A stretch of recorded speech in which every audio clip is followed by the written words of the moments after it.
Telugu Desam party మీద ఒక విమర్శ ఉంది. తెలుగుదేశం పార్టీ అధికారంలో ఉంటే నాగుతాచులాగా బుసలు కొడుతుంది. అదే అధికారం పోతే మాత్రం ఒక పూడు బాములా మౌనంగా ఉంటూ అందరి దగ్గర నుండి సాయము సానుభూతి కోరుతుంది.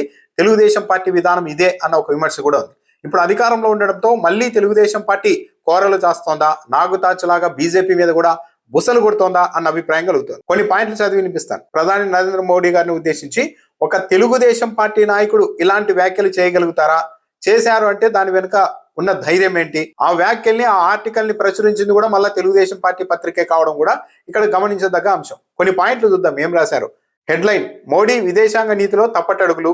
గత పాలకుల హయాంలో అంటే ఇదివరకు ఉన్న ప్రధానుల సమయంలో భారతదేశం ప్రబలమైన ఆర్థిక శక్తిగా లేదు. పేదరికం, నిరుద్యోగం, అవిద్య వంటి అనేక సామాజిక ఆర్థిక రుగ్మతలతో దేశం సతమతమవుతోంది. అయినప్పటికీ అన్న వస్త్రాల కోసమో వాయిదాల కోసమో భారత్ ఎవరి ముందు తల వంచలేదు. అంటే ఇప్పుడు నరేంద్ర మోడీ గారు తల వంచారని రాశారు. కొన్ని సందర్భాల్లో విదేశాంగ నీతిలో రాజీ పడాల్సిన అనివార్యత ఏర్పడినా దేశ ప్రయోజనాల్ని ఎవరు ఎన్నడూ పనంగా పెట్టలేదు. ఫలితంగా నిన్నటి మొన్నటి వరకు భారత కీర్తి ప్రతిష్టల్ని అంతర్జాతీయంగా సమున్నత స్థాయిలో తీసుకెళ్లగలిగారు. అంటే మొన్నటి వరకు తీసుకెళ్లగలిగారు, ఈ రోజు పోయింది అని. ప్రధాని నరేంద్ర మోడీ నేతృత్వంలో నడుస్తున్న ఎన్డీఏ కూటమి ప్రభుత్వం గత కొన్నేళ్లుగా అనుసరిస్తున్న ఏకపక్ష డొల్ల విదేశాంగ విధానంతో అంతర్జాతీయంగా దేశ ప్రతిష్టలు మసకబారాయి, దేశ ప్రయోజనాలు దెబ్బతింటున్నాయి.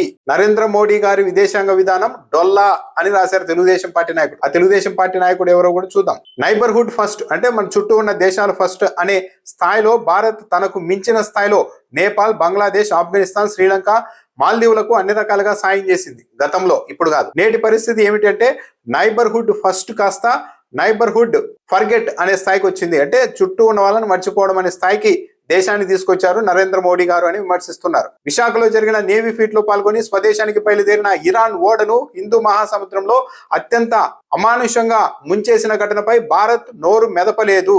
తమ అతిథిని ఈ విధంగా చేయడం ఏంటని అమెరికాను ప్రశ్నించలేదు.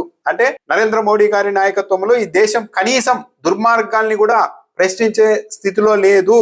ఖండించడం కాకపోయినా కనీసం ఇలా చేయడం తప్పు కదా అనే స్థితిలో కూడా లేదు అని తెలుగుదేశం పార్టీ సీనియర్ నాయకుడు ఆర్టికల్ రాసేశారు. ఇరాన్ అధినేత ఖమేనీ హత్య జరిగే 6 రోజుల అనంతరం భారత దౌత్యాధికారి ఒకరు ఢిల్లీలోని ఇరాన్ కాన్సులేట్ కు వెళ్లి మొక్కుబడి సంతాపం చెప్పొచ్చారు. దేశాధినేత ఈ ఘటనపై నోరు మెదపకపోవడం ఆశ్చర్యం. అంటే ప్రధాని కనీసం నోరు మెదపలేని స్థితిలో ఉన్నారు. అంటే ప్రధాని నరేంద్ర మోడీ దేశాన్ని ఎంత నిస్సహాయ స్థితిలో తీసుకెళ్లారు చూడండి అని ఒక తెలుగుదేశం పార్టీ నాయకుడు ఎత్తి చూపుతున్నారు. అమెరికా ఆంక్షలకు తలొగ్గిన ఫలితంగా భారత మార్కెట్ ను అమెరికా వ్యవసాయ ఉత్పత్తులు ముంచేయబోతున్నాయి.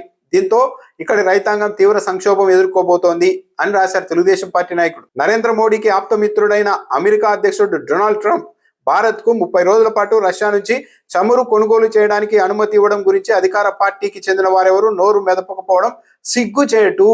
అంటే మీరు రష్యా నుండి ఆయిల్ కొనుక్కోవడానికి మేము అనుమతిస్తున్నామని అమెరికా ప్రకటిస్తే దాని మీద ఎవరు ఏమీ చేయలేని నిస్సహాయ స్థితిలో ఉన్నారంటే సిగ్గుచేటు అని ప్రధాని నరేంద్ర మోడీ గారి ప్రభుత్వాన్ని టీడీపీ నాయకుడు విమర్శిస్తున్నారు. విదేశీ విధానంలో కేంద్ర ప్రభుత్వం వేస్తున్న తప్పుడు అడుగులకు దేశం చెల్లించే మూల్యం ఏ మేరకు ఉంటుందో ఊహించడం కూడా కష్టం అని తెలుగుదేశం పార్టీ నాయకుడు రాశారంటే ప్రధాని నరేంద్ర మోడీ పూర్తిగా విఫలమయ్యారు. అంతర్జాతీయ వేదిక మీద దేశాన్ని ఒంటరి చేసేశారు. కనీసం మాట్లాడే స్థితిలో కూడా లేకుండా ఈ దేశాన్ని చేశారు. చివరకు అమెరికా అనుమతిస్తే రష్యా నుంచి చమురు కొనుగోలు చేసుకునే స్థాయికి దేశాన్ని తెచ్చారని విమర్శిస్తూ తెలుగుదేశం పార్టీ నేత ఆర్టికల్ రాశారు. ఈ ఆర్టికల్ రాసింది ఎమ్మెల్సీ సి రామచంద్రయ్య. ప్రచురించిన పత్రిక ఆంధ్రజ్యోతి పత్రిక. అచ్చం ఇలాగే 2014లో బీజేపీతో టీడీపీ పొత్తు పెట్టుకుంది. 2019కి వచ్చేసరికి విడిపోయింది. అలా విడిపోవడానికి ముందే చంద్రబాబు నాయుడు గారు ప్రధాని నరేంద్ర మోడీ గారిని ఉద్దేశించి సొంత భార్యను చూసుకోలేని వ్యక్తి దేశాన్ని ఏం చూస్తారు అంటూ నినాదం చేయడానికంటే ముందే ఇదే ఆంధ్రజ్యోతి పత్రిక అంతకంటే ముందే నరేంద్ర మోడీ గారి మీద ఎక్కువ పెట్టి అనేక వ్యతిరేక కథనాలు రాస్తూ వచ్చారు. చివరకు పొత్తును తెంచేసుకున్నారు. ఇప్పుడు మళ్ళీ అదే పని మొదలు పెట్టిందా తెలుగుదేశం పార్టీ. సి రామచంద్రయ్య అమాయకుడు కాదు. తెలుగుదేశం పార్టీ ఎమ్మెల్సీగా ఉన్నారు. వైఎస్ఆర్ కాంగ్రెస్ పార్టీ నుంచి ఫిరాయించిన వెంటనే ఎమ్మెల్సీ ఇచ్చారు. అంటే చంద్రబాబు నాయుడు గారికి ఎంత దయా ప్రేమ ఉండాలో ఇక్కడే అర్థం చేసుకోవచ్చు. అలాంటి సి రామచంద్రయ్య ప్రధాని నరేంద్ర మోడీ గారి దేశాన్ని ఒంటరి చేసేశారు, అట్టర్ ఫ్లాప్ అయిపోయారు విదేశాంగ విధానంలోని విమర్శిస్తూ ఆర్టికల్ రాస్తే ఆ ఆర్టికల్ ని ఆంధ్రజ్యోతి పత్రిక ప్రచురిస్తే తెలుగుదేశం పార్టీ కనీస స్థాయిలో ఎందుకు స్పందించడం లేదు.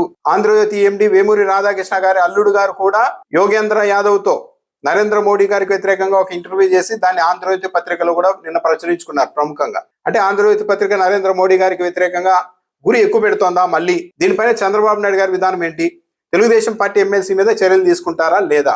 అయితే ఈ ఆర్టికల్ రాసిన సి రామచంద్రయ్య సోషల్ మీడియాలో కూడా తన ఆర్టికల్ ని పోస్ట్ చేశారు. ఆ సందర్భంగా బీజేపీ నెటిజన్లు తీవ్ర స్థాయిలో విమర్శిస్తూ ఉన్నారు. ఒక తెలుగుదేశం పార్టీ ఎమ్మెల్సీ అయి ఉండి ఈ ప్రభుత్వంలో భాగస్వామిగా ఉంటూ ఎన్డీఏలో భాగస్వామిగా ఉన్న పార్టీకి సంబంధించిన ఎమ్మెల్సీ అయి ఉండి నరేంద్ర మోడీ గారికి వ్యతిరేకంగా ఇలాంటి ఆర్టికల్ ఎలా రాస్తారు అని ప్రశ్నిస్తూ ఉన్నారు. చంద్రబాబు నాయుడు గారు మీరు ఏం చర్యలు తీసుకుంటారు అని బీజేపీ నెటిజన్లు నిలదీస్తూ ఉన్నారు. అంతర్జాతీయ వేదిక మీద విదేశాంగ విధానం నడపడం అంటే పార్టీలు మారినంత ఈజీ అనుకుంటున్నారా సి రామచంద్రయ్య గారు? టీడీపీ నుంచి ప్రజారాజ్యానికి వెళ్ళి, ప్రజారాజ్యం నుండి కాంగ్రెస్ కు వెళ్ళి, కాంగ్రెస్ నుంచి వైఎస్ఆర్ కాంగ్రెస్ కు వచ్చి మళ్ళీ ఇప్పుడు టీడీపీలోనికి వచ్చి ఎమ్మెల్సీ తీసుకొని గడిపేయడం అంత ఈజీ అనుకుంటున్నారా అని బీజేపీ నెటిజన్లు ప్రశ్నిస్తున్నారు. సో దీని మీద తెలుగుదేశం పార్టీ ఏం సమాధానం చెప్తుంది? ఎందుకంటే ఎన్డీఏలో భాగస్వామిగా ఉన్నారు, కేంద్ర ప్రభుత్వంలో తెలుగుదేశం పార్టీ ఎంపీలు మంత్రులుగా కూడా ఉన్నారు, ఇక్కడ బీజేపీ మంత్రులు ఉన్నారు. ఇలాంటి నేపథ్యంలో ఒక సీనియర్ నాయకుడు తెలుగుదేశం పార్టీ ఎమ్మెల్సీ బహిరంగంగా ఆంధ్రజ్యోతి లాంటి పత్రికల్లో నరేంద్ర మోడీ అట్టర్ ఫ్లాప్ అయ్యారు అని కాంగ్రెస్ వాళ్ళ కంటే చాలా దారుణంగా ఆర్టికల్ రాసి సిగ్గుచేటు, నరేంద్ర మోడీ గారి కేంద్ర ప్రభుత్వ స్పందన అనేక విషయాల్లో సిగ్గుచేటుగా ఉంది అని రాసిన తర్వాత దీనికి తెలుగుదేశం పార్టీ ఏం సమాధానం చెబుతుంది? ఇక్కడ మన ఉద్దేశం నరేంద్ర మోడీ గారు కరెక్ట్ అనో, సి రామచంద్రయ్య గారు కరెక్ట్ అనో, లేకుంటే నరేంద్ర మోడీ గారిది తప్పనో, లేకుంటే సి రామచంద్రయ్య గారిది తప్పనో చెప్పడం కాదు. తెలుగుదేశం పార్టీ బీజేపీ కలిసి ఉండి రెండు ప్రభుత్వాల, కేంద్ర రాష్ట్ర ప్రభుత్వాలు, ఈ రెండు పార్టీలు కలిసి పనిచేస్తూ అలాంటి తెలుగుదేశం పార్టీకి సంబంధించిన ఒక ఎమ్మెల్సీ నరేంద్ర మోడీ గారి వ్యవహార తీరు సిగ్గుచేటుగా ఉంది అనే ఆర్టికల్ రాయడం వెనుక ఉద్దేశాలపైన మాత్రమే చర్చ.